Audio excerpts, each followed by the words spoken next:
Recording by माँ Lakshmi studio Kusheshwar बाजार। कोनो छौरा तोहरा कतिया में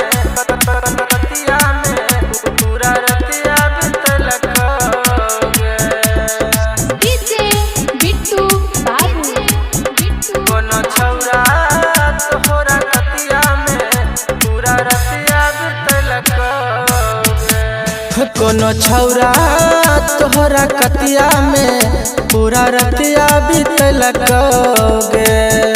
कोनो छौरा तोहरा कतिया में पूरा रतिया बितलक गे। गे होठ चाटल छो दांत काटल छो, गे होठ चाटल छो दांत काटल छो, पूरा मजा लुटलक गे। कोनो छौरा तोहरा कतिया में पूरा रतिया बितलक गे। कोनो छौरा तोरा कतिया में पूरा रतिया बितलक गे। कोनो छौरा तोहरा कतिया में पूरा रतिया बितलक गे। डीजे बिट्टू बाबू कोनो छौरा तोहरा कतिया में पूरा रतिया बितलक गे। गोरे गलिया में लगे छो दांत काटल छो, दांत काटल छो, दांत काटल छो, थोड़क लिपस्टिक लगे छो तोहर चाटल छो, हर चाटल छो, हर चाटल छो। गोरे गलिया में लगे छो दांत काटल छो, दांत काटल छो, थोड़क लिपस्टिक लगे छो तोहर चाटल छो, हर चाटल छो।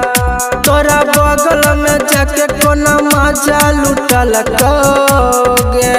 कोनो छौरा तोहरा कतिया में पूरा रतिया बितलक गे।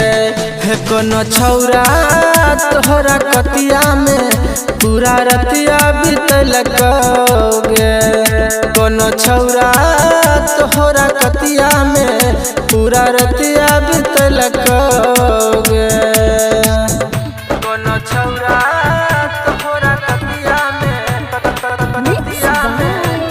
राहुल पूरा रतिया बितलक डीजे बिट्टू बाबू कोनो छौरा तोहरा कतिया में पूरा रतिया बितलक गे।